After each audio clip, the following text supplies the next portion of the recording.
Glorificado sea el nombre de Dios por esta preciosa oportunidad que nos concede una vez más. Gracias a cada uno de los hermanos que día a día emprenden este viaje por medio de las Sagradas Escrituras. Bueno, vamos entonces a iniciar con la lectura para este día, que dijimos que íbamos a leer los capítulos 2 y 3 del libro del Apocalipsis. Escuchemos el capítulo 2 con mucha atención. Libro del Apocalipsis, capítulo 2. Escribe al ángel de la iglesia en Éfeso, el que tiene las 7 estrellas en su diestra, el cual anda en medio de los 7 candeleros de oro, dice estas cosas: Yo sé tus obras y tu trabajo y paciencia, y que tú no puedes sufrir los malos, y has probado a los que se dicen ser apóstoles y no lo son, y los has hallado mentirosos. Y has sufrido, y has tenido paciencia, y has trabajado por mi nombre, y no has desfallecido. Pero tengo contra ti que has dejado tu primer amor. Recuerda por tanto de dónde has caído, y arrepiéntete, y haz las primeras obras, pues si no, vendré presto a ti, y quitaré tu candelero de su lugar, si no te hubieres arrepentido. Mas tienes esto, que aborreces los hechos de los nicolaitas, los cuales yo también aborrezco. El que tiene oído, oiga lo que el Espíritu dice a las iglesias. Al que venciere, daré a comer del árbol de la vida, el cual está en medio del paraíso de Dios. Y escribe al ángel de la iglesia en Esmirna, el primero y postrero, que fue muerto y vivió, dice estas cosas: Yo sé tus obras, y tu tribulación, y tu pobreza, pero tú eres rico, y la blasfemia de los que se dicen ser judíos y no lo son, mas son sinagoga de Satanás. No tengas ningún temor de las cosas que has de padecer. He aquí, el diablo ha de enviar a algunos de vosotros a la cárcel, para que seáis probados, y tendréis tribulación de 10 días. Sé fiel hasta la muerte, y yo te daré la corona de la vida. El que tiene oído, oiga lo que el Espíritu dice a las iglesias. El que venciere no recibirá daño de la muerte segunda.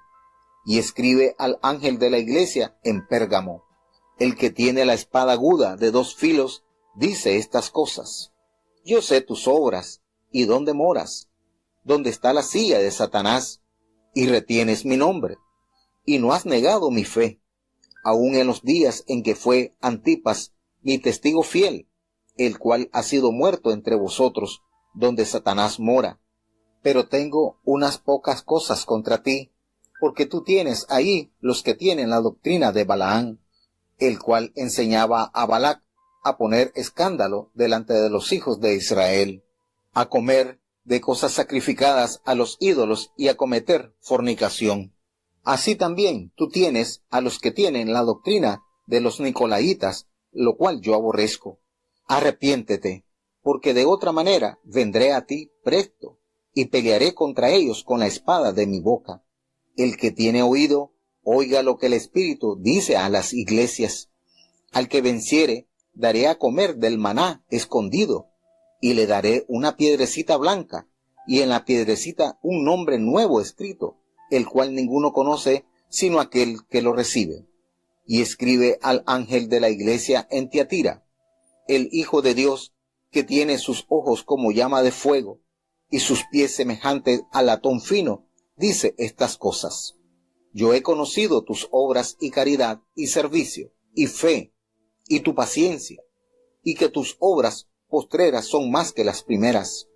Mas tengo unas pocas cosas contra ti, porque permites a aquella mujer, Jezabel, que se dice profetiza, enseñar y engañar a mis siervos, a fornicar y a comer cosas ofrecidas a los ídolos. Y le he dado tiempo para que se arrepienta de la fornicación, y no se ha arrepentido.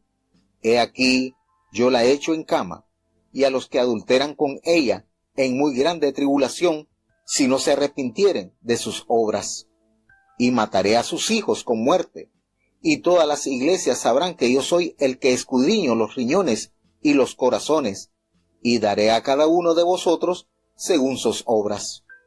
Pero yo digo a vosotros, y a los demás que estáis en Tiatira, cualesquiera que no tienen esta doctrina y que no han conocido las profundidades de Satanás, como dicen, yo no enviaré sobre vosotros otra carga, empero la que tenéis, tenedla hasta que yo venga. Y al que hubiere vencido y hubiere guardado mis obras hasta el fin, y yo le daré potestad sobre las gentes, y las regirá con vara de hierro, y serán quebrantados como vaso de alfarero, como también yo he recibido de mi Padre, y le daré la estrella de la mañana. El que tiene oído, oiga lo que el Espíritu dice a las iglesias. Bueno, precisamente en este capítulo 2 se describe lo que el Señor le manda a decir a las iglesias en Éfeso, en Esmirna, en Pérgamo y en Tiatira. Es decir, de las 7 iglesias, 4 se describen acá. Y de verdad que si nosotros meditamos en cada mensaje que el Señor le escribe a la iglesia, sacamos mucha enseñanza para nuestras vidas en estos días. Tenemos entonces que las 7 iglesias a quienes se dirigen las cartas eran congregaciones situadas en las ciudades mencionadas y representan a todas las iglesias de entonces, al igual que a las de las generaciones subsiguientes. Las cartas deben ser interpretadas desde los puntos de vista histórico, pastoral y práctico, con aplicación inmediata para las iglesias de Asia y aplicación permanente espiritual para todas las congregaciones a través de la historia eclesiástica, ofreciendo elementos de juicio para determinar cuál es su situación espiritual ante el Señor y con un valor permanente para la experiencia personal. Al exhortar al individuo a ser un vencedor, la estructura de las cartas obedecen a un patrón definido. Tenemos, primero, una encomienda para el ángel o mensajero de la iglesia que se menciona.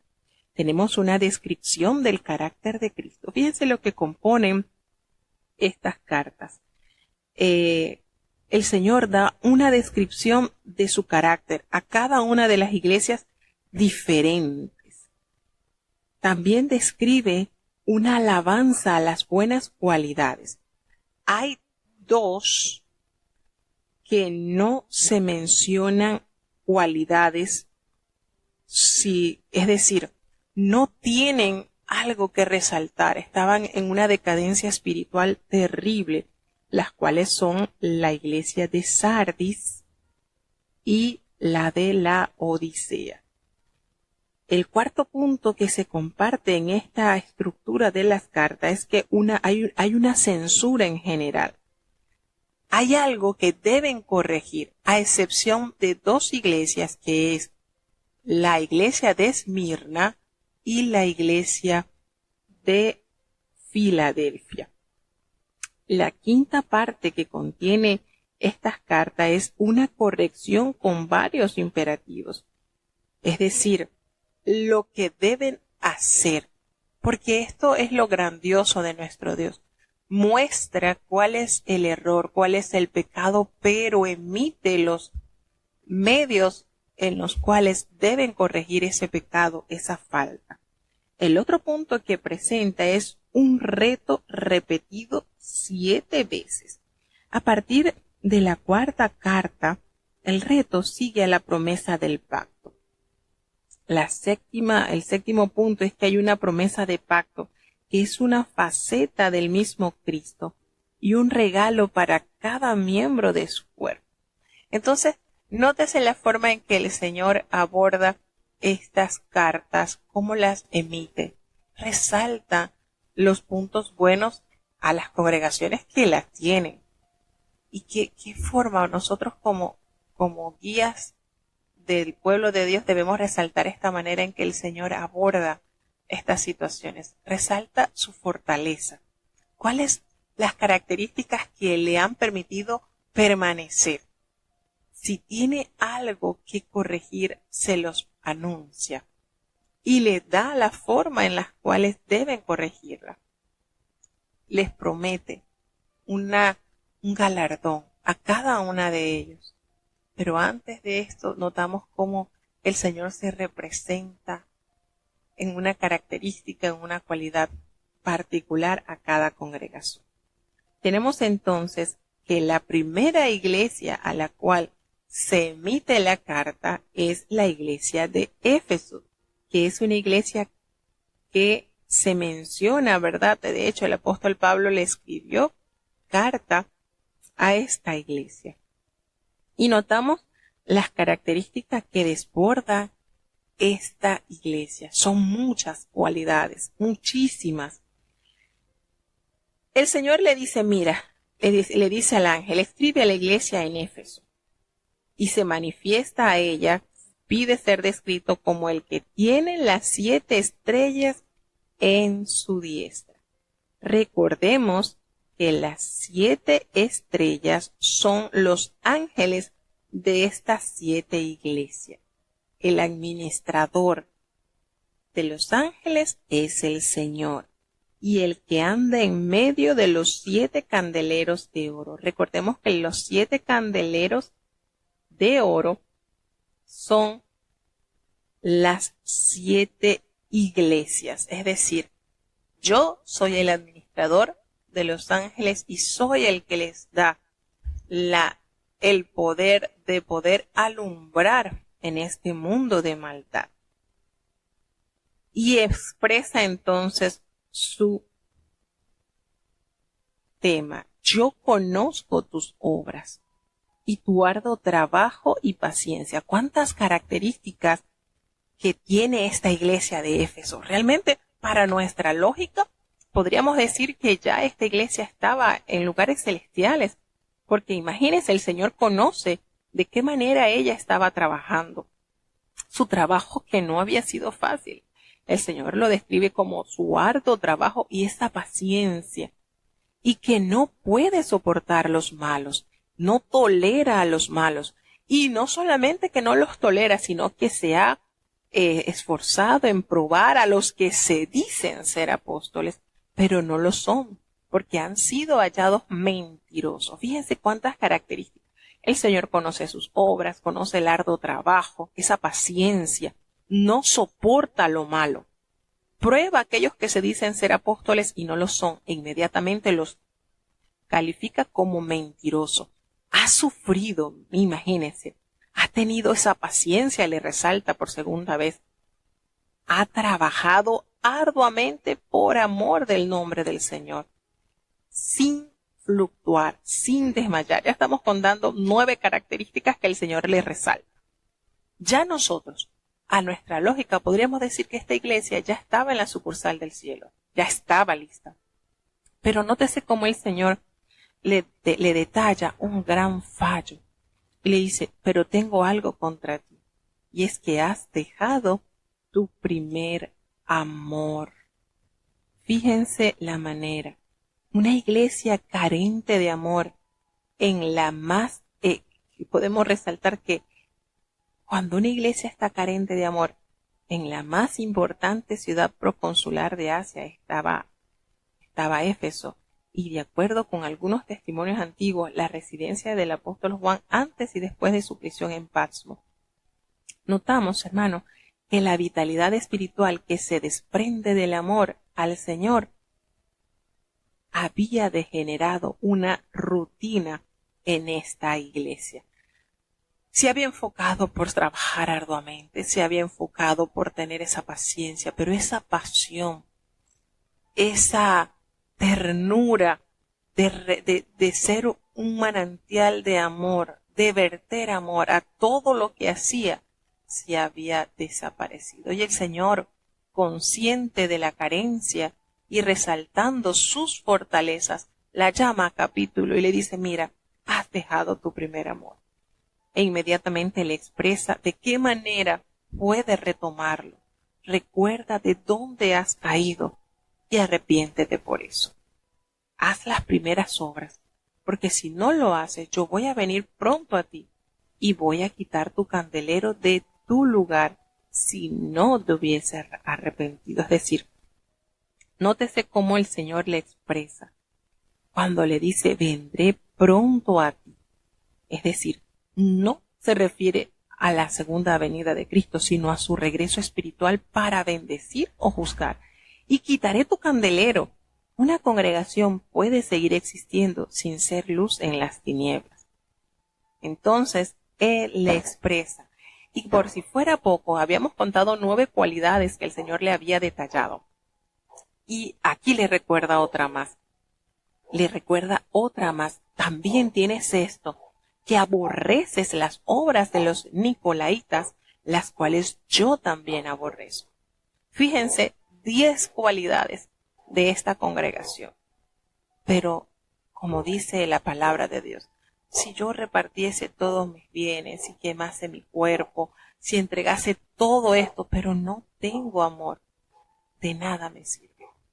Entonces, la importancia esencial del amor en cada obra que se realiza. Y el Señor ama a sus hijos, por tal manera los amonesta, los corrige, pero también los alienta para que sigan llevando el mensaje glorioso del Señor.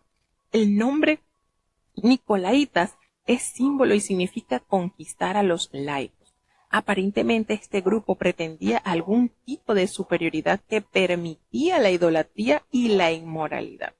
Entonces, este grupo de personas no era aceptada en la iglesia de Éfeso y el Señor le resalta también esta virtud. Imagínense, estamos contando 10 virtudes que el Señor le resaltó a esta iglesia. Le promete, al que tiene oído, oiga lo que el Espíritu dice a las iglesias, y ahí está la humildad y la sencillez de aceptar la corrección del Señor. Si tienes oído, oye lo que el Espíritu de Dios te está diciendo. Y le promete al que venciere. Y es una terminología militar que sugiere un combate contra las fuerzas del maligno. Todos los creyentes son vencedores, pero aquellos que permanecen fieles en medio de la persecución y del error doctrinal dan prueba de su fe. Y este en el énfasis primario del Apocalipsis. ¿Cuál es la promesa que le da? Al que venciere, le daré a comer del árbol de vida, el cual está en medio del paraíso de Dios. El árbol de la vida simboliza el sustento espiritual para conservar la vida eterna. Y el paraíso es la palabra persa para jardín y se usaba para designar un jardín celestial de Dios. El simbolismo sugiere la perfecta fraternidad que disfrutaban Dios y la humanidad en el Edén antes de su caída. Notamos entonces cómo se emite la carta a la iglesia de Éfeso, resaltando 10 grandes virtudes, pero detallando que tenía que corregir una. Y le muestra qué camino tomar para corregir. El Señor le muestra también el galardón que obtendrá si corrige y persevera en la fe y renace en él ese amor. La segunda iglesia que se menciona es la iglesia de Esmirna. Y el Señor le manda al ángel a escribirle a la iglesia de Esmirna y se manifiesta a ella como el primero y el último, el que estuvo muerto, pero que ha vivido. Fíjense la forma en que el Señor se manifiesta y le dice, yo conozco tus obras, yo conozco tu tribulación y yo conozco tu pobreza. Pero abre paréntesis, pero no eres pobre, tú eres rico.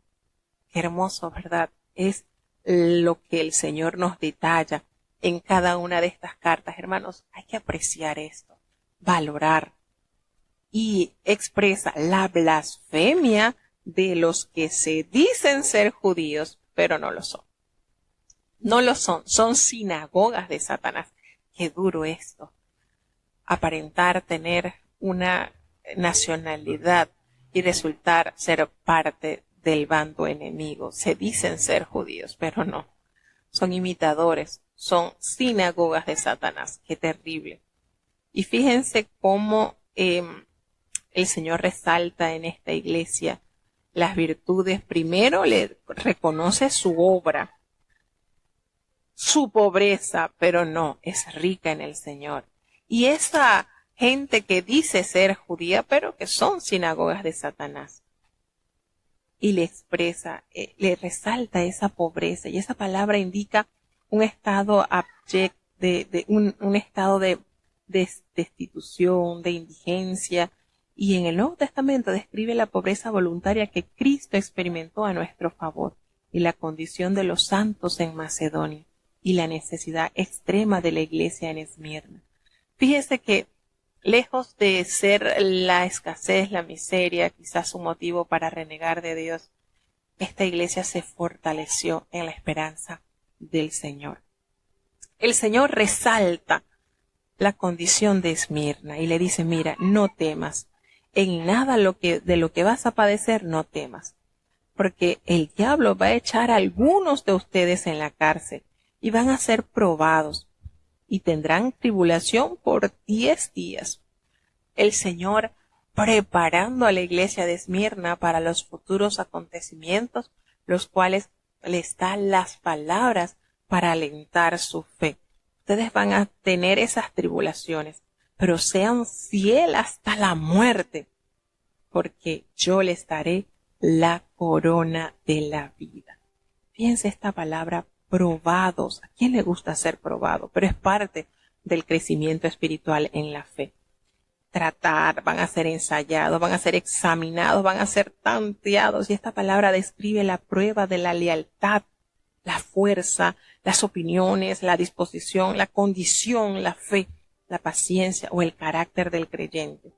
Fíjense que el Señor le manifiesta a Esmirna que era una iglesia pobre y perseguida situada en una bella ciudad de gran riqueza y activo comercio, como una numerosa población judía.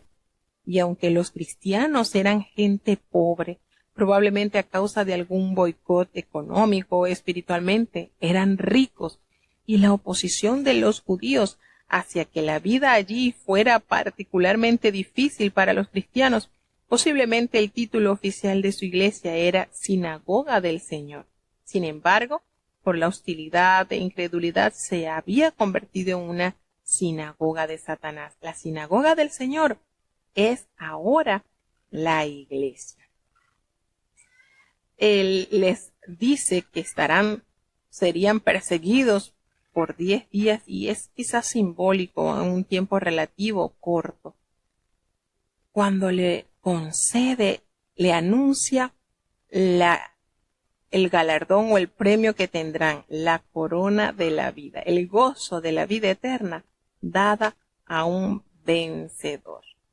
Fíjense cómo le expresa el Señor, y el que venciere, fíjense cómo le dice la palabra, el que tiene oído, oiga lo que el Espíritu dice a las iglesias. El que venciere no sufrirá daño de la segunda muerte. Le promete la corona de la vida eterna y le promete que no recibirá daño. La segunda muerte es separación eterna del Señor. Vale la pena perseverar. Qué manera el Señor de resaltar la fidelidad de cada uno de su pueblo cuando le dice, tú no eres pobre, eres rico. Cuánta grandeza, cuánta pureza en la palabra y en las promesas del Señor. La tercera iglesia que se menciona es la iglesia de Pérgamo. Y Pérgamo era una iglesia sin compromiso doctrinal en la más antigua ciudad de la provincia y la sede oficial del gobierno romano. Cuando el Señor le dice a esta iglesia que se acomoda a las distintas corrientes doctrinales, el Señor le dice al ángel que le escriba a la iglesia en Pérgamo y se presenta así como el que tiene la espada aguda de 2 filos. Dice esto, recordemos que es la palabra de Dios. Yo conozco tus obras y sé dónde moras, donde está el trono de Satanás. Y allí retienes mi nombre, no has negado mi fe. Aquí resalta la fortaleza que tiene la iglesia. Ni aun en los días en que Antipas, mi testigo fiel, fue muerto entre ustedes, allí donde mora Satanás. Fíjense todas las fortalezas que tiene esta iglesia, cómo el Señor le resalta, pero tengo unas pocas cosas contra ti. Que allí tienes a los que retienen esta doctrina de Balaam. ¿Cuál era la doctrina de Balaam. Este profeta guió a Balac para que pusiese tropiezo a los hijos de Israel y cayeran en apostasía. Recordemos esto que nos detalla el libro de Números, capítulo 24. Es decir, en esta iglesia habían gente que se deleitaba en poner tropiezo a los hermanos para sacarlos de la fe genuina del camino de la salvación. Y les condena que comen cosas sacrificadas a los ídolos y a cometer fornicación. Y esto entra en debate, porque nosotros leemos en la carta del apóstol Pablo y él dice, miren, los que le ofrecen a los ídolos, pues el ídolo nada es, así que ¿qué tiene que ver que coman o que no coman de esto? Sin embargo, aquí la pureza abarca un gran perfil para los hijos de Dios. No deben hacer esto. Y también tienen a los que retienen la doctrina de los nicolaitas, que yo los aborrezco. Fíjense esto, tenía gente que ponía tropiezo para que otros cayeran en la fe, que es la doctrina de Balaam. Comían cosas sacrificadas a los ídolos y a cometer fornicaciones. Van 3 faltas terribles. Y aparte, que tienen allí a los nicolaitas, que es aborrecida esta doctrina por el Señor. El Señor le llama y le dice, mira, arrepiéntete, porque si no lo haces, yo voy a venir pronto a ti y voy a pelear contra ellos con la espada de mi boca. ¿Cuál es la espada de la boca del Señor? Sin duda alguna, su palabra. La palabra de Dios es la que defiende la verdad de su pureza doctrinal. Nuevamente le refiere, presten atención, el que tiene oído, oiga lo que el Espíritu dice a la iglesia, es el Espíritu Santo que habla. Y le promete darle a comer del maná escondido. Y también le promete dar una piedrecita blanca. Y en esa piedrecita hay escrito un nombre nuevo. Y nadie lo conoce, sino aquel que lo recibe. Fíjense cómo el Señor va desglosando cada una de las virtudes, de las debilidades, cómo corregir y la recompensa que tendrá si corrige y el castigo que tendrá si no corrige. Si no lo haces, yo vendré pronto a ti y voy a pelear con ellos con la espada de mi boca. Cuando hace referencia acá al trono de Satanás, puede que se refiera al altar de casi 70 metros de alto dedicado a Zeus, o al hecho en que Pérgamo era el centro del culto al emperador. Además, la ciudad era el centro de culto de Esculapio, el dios de la medicina, cuyo símbolo era una serpiente, que para los cristianos representaba a Satanás. Antipas fue evidentemente el primer cristiano en Asia que sufrió martirio por su fe, y el Señor resalta la vida y la integridad de Antipas, quien lo menciona como mi testigo fiel, muerto entre vosotros, allí donde mora Satanás. La doctrina de Balaam y de los nicolaitas eran enseñanzas que seducían al pueblo de Dios y los llevaban a la idolatría y a la inmoralidad. Nótese entonces que el Señor demanda pureza a su pueblo, porque el Señor purgará a la iglesia con su palabra de juicio. Cuando hace mención del maná escondido, de acuerdo pues con la mitología, notamos que la olla del maná en el arca fue escondida por Jeremías o llevado por un ángel al cielo, se dice, y en el momento de la destrucción de Jerusalén en el año 586 a.C., donde permanecería hasta que el Mesías viniera. Jesús es el verdadero pan del cielo, recordemos. Los jurados aquí votaban equitativamente depositando una piedrecita blanca en una urna, haciendo mención, y las piedras especiales se usaban también como trofeos para varios propósitos, tales como premiar a los vencedores en los juegos, y un nombre nuevo se refiere al carácter dado por Cristo. Esto está especial. Seguimos entonces ya en la cuarta iglesia a la cual se menciona, que es la iglesia de Tiatira. Y era una iglesia inclinada a la laxitud moral. No le importaba. En una ciudad comercial con numerosos gremios de mercaderes, cada uno con su propia deidad, la ciudad auspiciaba frecuentemente festividades y orgías paganas y era famosa por objeto de lana y por la tinta, la púrpura real. El título notamos acá: escribe al ángel de la iglesia en Tiatira, el Hijo de Dios, el que tiene ojos como llama de fuego. Fíjense cómo el Señor se presenta de manera diferente en cada una de estas cartas que emite. ¿No es maravilloso nuestro Padre eterno? El que tiene los pies semejante al bronce bruñido, dice eso. Y le expresa: yo conozco tus obras, tu amor y tu fe y tu servicio y esa paciencia. Y mira que tus obras, las últimas obras, han sido más contundentes que las primeras. Fíjense cuántas cosas le resalta. Le resalta las obras, el amor, la fe, el servicio, la paciencia, y que las obras últimas, postreras, han superado las que iniciaron. Van 6. Pero aquí el Señor le manifiesta: tú sabes que tengo algo contra ti, unas pocas cosas, y es que allí tú estás tolerando que esa mujer, Jezabel, que se dice profetiza, esté enseñando y seduciendo a mis siervos a fornicar y a comer cosas sacrificadas a los ídolos. Aquí vuelve a condenar esta práctica, como lo había hecho también con la iglesia de Pérgamo. Y el Señor le manifiesta: yo les he dado tiempo para que se arrepientan. Y esto es una verdad tan palpable. Si el Señor nos permite la vida, es porque está esperando que lleguemos a ese lugar de arrepentimiento.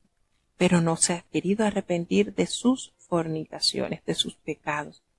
Y Él expresa: yo la arrojo en cama y en una gran tribulación a los que con ella han adulterado, si no se arrepienten de las obras. Fíjense: y a sus hijos heriré de muerte, y todas las iglesias sabrán que yo soy el que escudriña la mente, el corazón, y les daré a cada uno según sus obras. Fíjense la manera en que el Señor expresa. Aquí en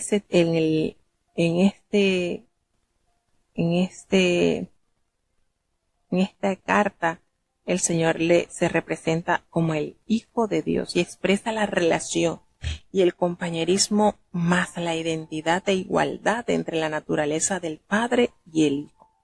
Jezabel era la esposa del rey Acab, ¿recuerdan? Quien promovió la religión cananea. Su nombre es utilizado aquí simbólicamente para designar a una falsa profetisa que condujo al pueblo de Dios a la fornicación literal y espiritual. Cuando Él expresa la arrojo en cama, el castigo del pecado puede ser experimentado en el cuerpo físico, aun con el resultado de una muerte prematura. Sus hijos hace referencia a sus seguidores.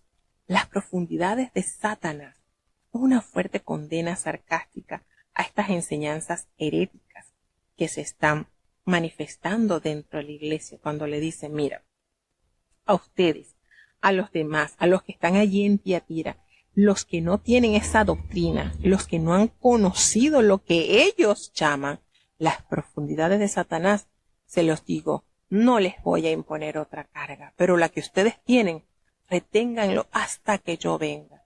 Pues al que venciere y guardare mis obras hasta el fin, yo le daré la autoridad sobre las naciones, y la van a regir con vara de hierro y serán quebradas como vaso de alfarero, como yo también las he recibido de mi Padre, y les daré la estrella de la mañana. Así que el que tiene oídos, oiga lo que el Espíritu dice a la iglesia. ¿Qué les parece las promesas que el Señor emite a esta iglesia? No les voy a imponer otra carga, pero la que están llevando, llévenla con constancia, con perseverancia. Qué glorioso es nuestro amado Dios. El que venciere compartirá el triunfo de Cristo sobre todo mal y quienes lo practican, y en su reinado mesiánico, que fue inaugurado con su venida, le promete la estrella de la mañana, el mismo Jesús, anunciando el amanecer de un nuevo día, es nuestra última recompensa, tal cual lo expresa en su palabra. Nos conviene vivir enteramente rendidos al servicio de Dios. Hermanos, ¿cuántas cosas debemos de rechazar? ¿Cuántas invitaciones a doctrinas que nos hacen ensuciar y alejar del propósito divino del Señor? Libro del Apocalipsis, capítulo 3. Y escribe al ángel de la iglesia en Sardis, el que tiene los 7 espíritus de Dios y las 7 estrellas, dice estas cosas. Yo conozco tus obras, que tienes nombre que vives y estás muerto. Sé vigilante y confirma las otras cosas que están para morir, porque no he hallado tus obras perfectas delante de Dios. Acuérdate pues de lo que has recibido y has oído, y guárdalo, y arrepiéntete. Y si no velares, vendré a ti como ladrón, y no sabrás en qué hora vendré a ti. Mas tienes unas pocas personas en Sardis que no han ensuciado sus vestiduras, y andarán conmigo en vestiduras blancas, porque son dignos. El que venciere será vestido de vestiduras blancas, y no borraré su nombre del libro de la vida, y confesaré su nombre delante de mi Padre y delante de sus ángeles. El que tiene oído, oiga lo que el Espíritu dice a las iglesias. Y escribe al ángel de la iglesia en Filadelfia. Estas cosas dice el santo, el verdadero, el que tiene la llave de David, el que abre y ninguno cierra, y cierra y ninguno abre. Yo conozco tus obras.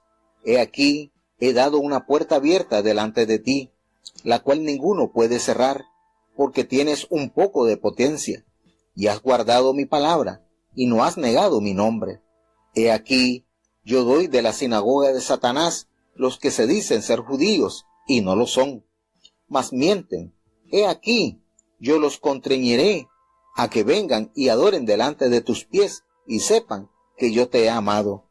Porque has guardado la palabra de mi paciencia, yo también te guardaré de la hora de la tentación que ha de venir en todo el mundo, para probar a los que moran en la tierra. He aquí, yo vengo presto. Retén lo que tienes, para que ninguno tome tu corona. Al que venciere, yo lo haré columna en el templo de mi Dios, y nunca más saldrá fuera. Y escribiré sobre él el nombre de mi Dios, y el nombre de la ciudad de mi Dios, la nueva Jerusalén, la cual desciende del cielo, de con mi Dios y mi nombre nuevo. El que tiene oído, oiga lo que el Espíritu dice a las iglesias. Y escribe al ángel de la iglesia en la Odisea. He aquí dice el Amén, el testigo fiel y verdadero, el principio de la creación de Dios. Yo conozco tus obras, que ni eres frío ni caliente. Ojalá fueses frío o caliente. Mas porque eres tibio y no frío ni caliente, te vomitaré de mi boca. Porque tú dices, yo soy rico y estoy enriquecido, y no tengo necesidad de ninguna cosa, y no conoces que tú eres un cuitado, y miserable, y pobre, y ciego, y desnudo. Yo te amonesto que de mí compres oro afinado en fuego, para que seas hecho rico, y seas vestido de vestiduras blancas, para que no se descubra la vergüenza de tu desnudez.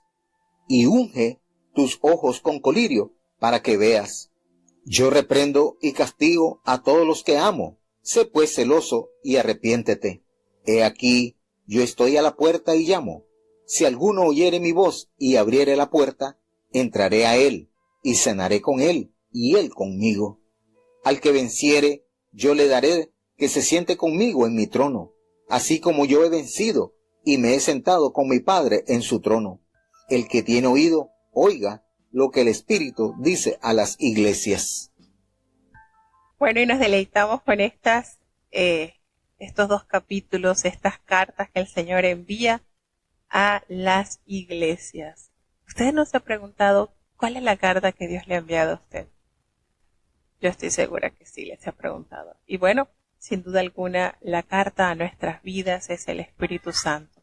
Cuando nosotros somos revestidos de poder, el Señor nos envía ese mensaje y allí nos da a conocer muchas veces nuestra fortaleza, nuestras debilidades, cómo corregirlas, y también nos da esa demanda y esa promesa de recompensa. Analice su mensaje, medite en eso. Es la carta del cielo para su vida y guárdelo como un tesoro. Póngase siempre a cuentas con Dios en lo que le recomienda, en lo que le exhorta a través del mensaje. Y bueno, ya en este capítulo tenemos las 3 cartas restantes a las iglesias. Tenemos entonces la iglesia de Sardis. El Señor le envía a través del ángel la iglesia a Sardis la carta y se representa el Señor como el que tiene los 7 espíritus de Dios, como el que tiene las 7 estrellas. Recordemos, toda la esencia está en el Señor. Y el Señor le dice, mira, yo conozco tus obras, que tienes nombre de que vives, pero ¿sabes qué? Estás muerto. Miren este contraste, como a Esmirna le decía, mira, tú eres pobre, pero le abre paréntesis, no, pero en realidad tú eres rico. Y aquí a Sardis le dice, mira, tú tienes nombre de que vives, pero no, tú estás muerto. E inmediatamente le alerta para corregir, para regresar a la vida. Sé vigilante. Afirma las otras cosas que ya están por morir, porque no se ha hallado tus obras perfectas delante de Dios. Y esto, hermano, cuando el Espíritu de Dios emite esto, es porque quiere que nosotros corrijamos. Estamos a tiempo para poder enmendar, para poder arrepentirnos, para poder llegar a ese punto donde el Señor quiere que lleguemos. Si no fuese así, el Señor no se hubiese preocupado por enviarle una carta a la Odisea. ¿Para qué? Si allí no había nada bueno. Sardis, hay un poco de personas. Fíjense, esto es lo lindo también. Acuérdate de lo que has recibido y lo que has oído y guárdalo. Y aquí está la manera en que puede revivir, retornar a la vida, y arrepiéntate. Porque si no velas, voy a venir como ladrón y no sabrás a la hora que vendré sobre ti. Pero aquí abre paréntesis. Tienes unas pocas personas en Sardis que no han manchado sus vestiduras y andarán conmigo en vestiduras blancas porque son dignas. Qué hermosa promesa. Cuando usted lee eso, se da cuenta que aunque usted sea visto como diferente, quizás como anticuado, pero usted mantiene su pureza doctrinal ante Dios, su pureza, su parecer a Cristo. El Señor resalta esos pocos que han permanecido. Siempre he notado a través de la Escritura que la salvación se va reduciendo en el sentido de que son pocos los que se salvan. Siempre hay un pequeño número. Cuando pereció el diluvio, solamente 8 personas de todo el mundo.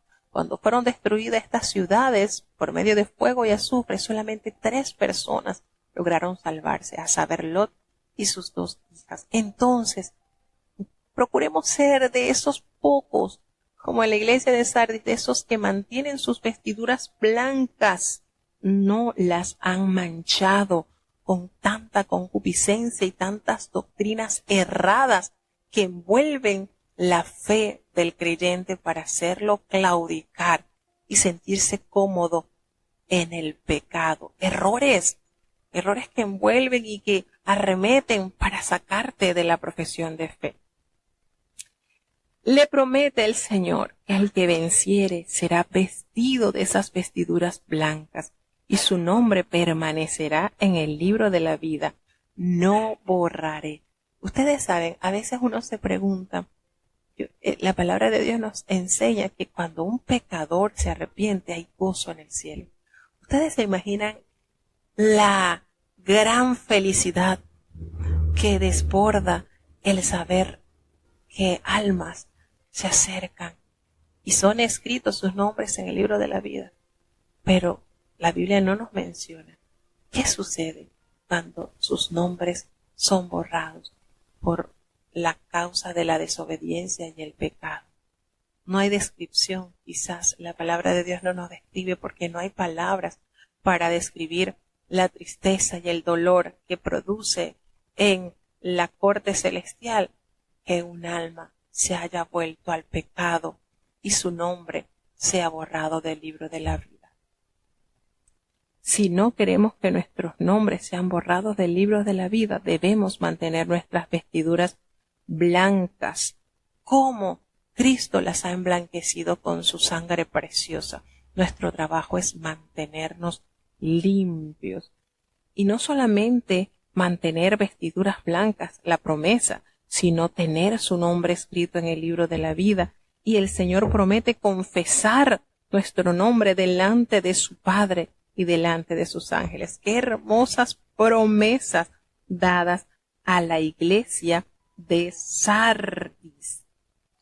Recordemos que Sardis era una iglesia muerta en la antigua capital del reino de Lidia, y el rey Creso, 546 a.C., quien emitió las primeras monedas de oro.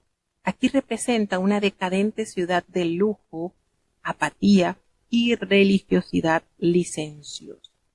El Señor le dice que vendrá como ladrón. Posiblemente se refiere a un inesperado juicio histórico, no a la segunda venida de Cristo. Esto es algo así como que te voy a dar la sorpresa de que no vas a tener tiempo ya para arrepentir.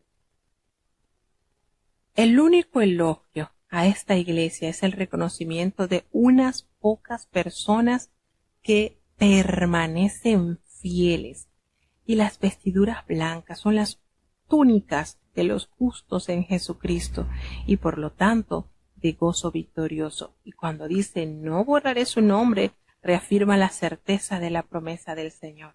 El libro de la vida, hermanos, es el registro eterno de los redimidos por Dios. Recordemos que cuando los discípulos regresaron gozosos, cuando Jesucristo los envió de dos en dos, el Señor le dice, mire, gozaos, porque vuestros nombres están escritos en el libro de la vida. Eso es el mayor gozo de los fieles. Así que el Señor sigue instando que el que tiene oídos oiga lo que el Espíritu dice a las iglesias. La siguiente iglesia que ocupa el puesto número 6, la sexta iglesia, es la iglesia de Filadelfia. Y el Señor se presenta como el santo, el verdadero, el que tiene la llave de David, el que abre y ninguno cierra, y el que cierra y ninguno abre. Fíjense cómo David es el personaje más nombrado en la Biblia.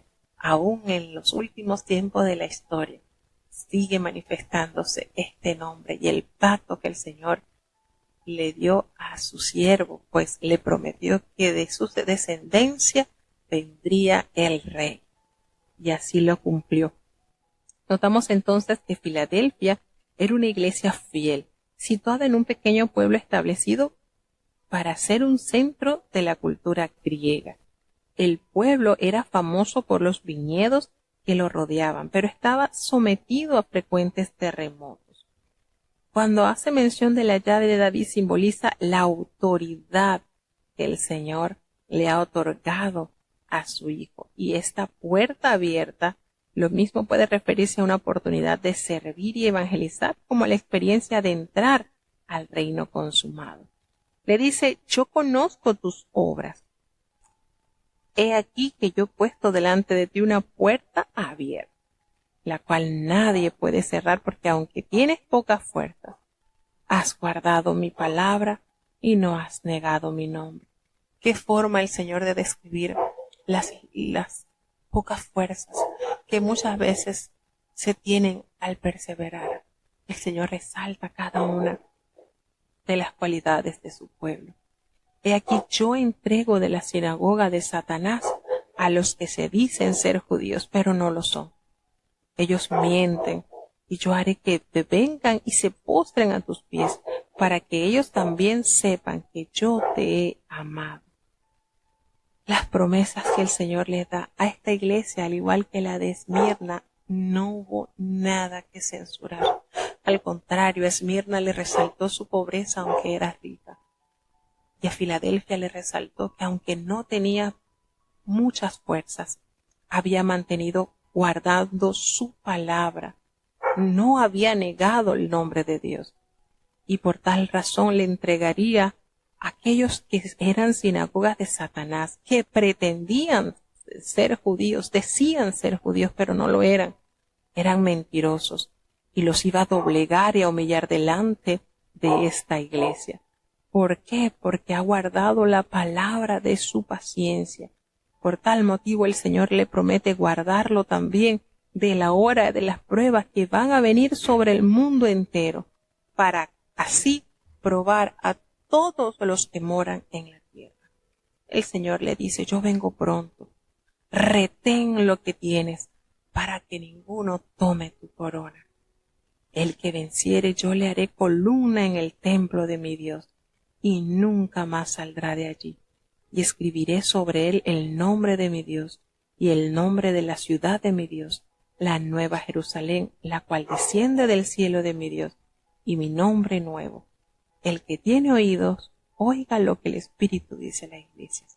¿Cuántas promesas dada a la iglesia de Filadelfia? Le dice que mantuviera su corona, que le haría columna en el templo de Dios, que nunca saldría de allí, y que escribiría el nombre de su Dios y el nombre de la nueva Jerusalén.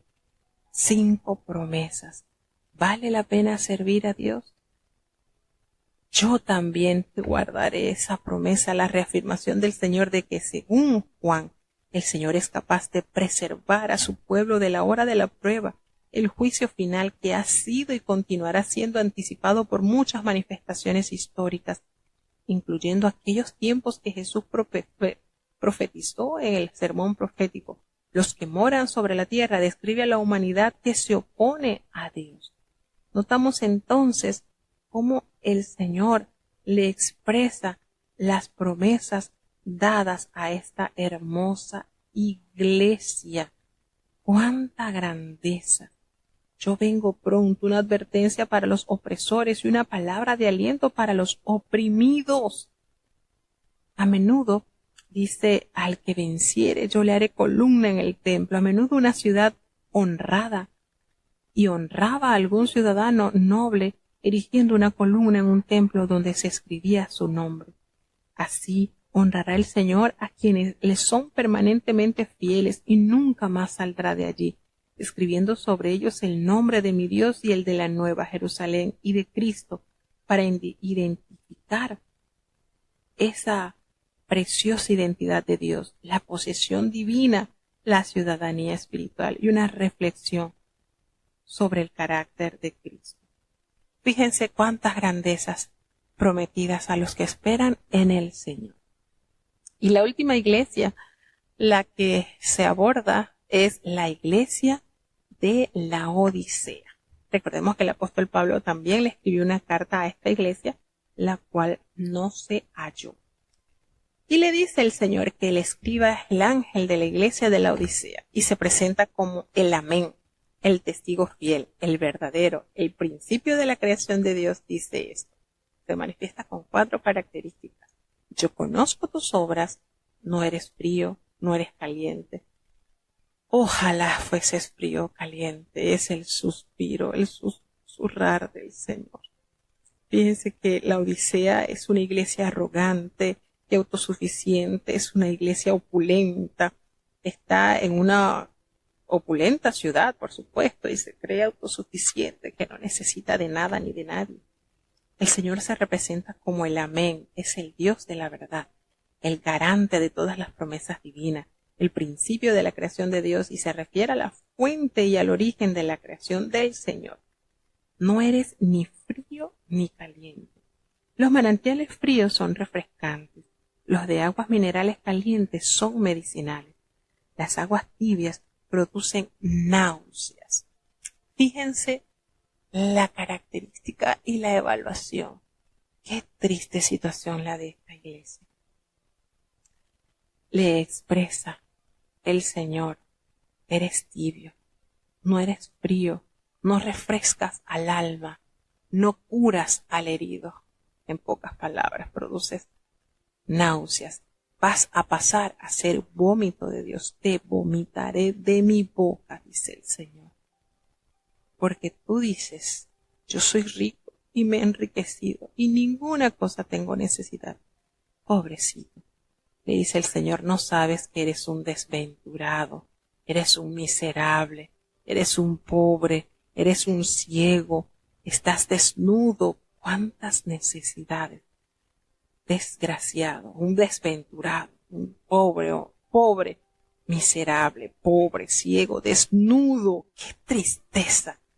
Totalmente sumergido en la miseria espiritual. Y el Señor, a pesar de la condición de esta iglesia, le escribe con el propósito de corregir, de enmendar. ¡Hay aún esperanza! Por tanto, yo te aconsejo que de mí compres oro refinado en fuego, la prueba, para que seas rico, y vestiduras blancas para vestirte, y que no se descubra la vergüenza de tu desnudez, y que unjas tus ojos con colirio para que veas. Porque el Señor reprende y castiga a todos los que ama. Sé celoso, arrepiéntete, porque el Señor está a la puerta y llama. Si alguno oye la voz del Señor, el Señor, y no solamente se conforma con escuchar la voz de Dios, hay que actuar, hermano. El Señor está llamando, pero tenemos que tener la voluntad de abrir la puerta para que Él entonces llegue a nuestras vidas y Él permanecer en nosotros. Pues la promesa de esta iglesia es: el que venciere, yo le daré que se siente conmigo allí en mi trono, así como Cristo venció y se ha sentado en el trono de su Padre. El que tiene oídos, oiga lo que el Espíritu dice a las iglesias. Imagínense, oro, vestiduras blancas, colirio. La Odisea era conocida como un centro bancario por la producción de fina lana negra usada en vestidos y alfombras, y por producir colirio para la cura de los trastornos de la vista. La iglesia necesitaba desesperadamente la gracia que regenera, la vestimenta de la justicia de Cristo y el Espíritu que ilumina los ojos del corazón. El Señor le dice: yo estoy a la puerta, y está dirigiéndose a una iglesia complaciente. Las personas deben abrir la puerta y disfrutar del compañerismo íntimo del Señor. El que espera que la puerta se abra muestra la paradoja de la gracia y la responsabilidad personal. Entonces, hermanos, notamos la forma en que el Señor alerta a su pueblo para que sea diligente y no ser hallado miserable, desnudo, ciego, acomodado a este mundo en las riquezas y en las vanaglorias de este mundo que está pronto a desaparecer. Cada una de estas epístolas, cada una de estas cartas que se envían a las iglesias con el propósito de alumbrar el camino a los que han aceptado esta gloriosa verdad. Hermanos, nosotros somos la iglesia de Dios. Nuestra carta, el mensaje que el Señor te ha enviado. Recíbelo, acepta las correcciones, aceptemos las correcciones y las promesas que Dios nos ha dado, porque fiel es el que lo ha prometido.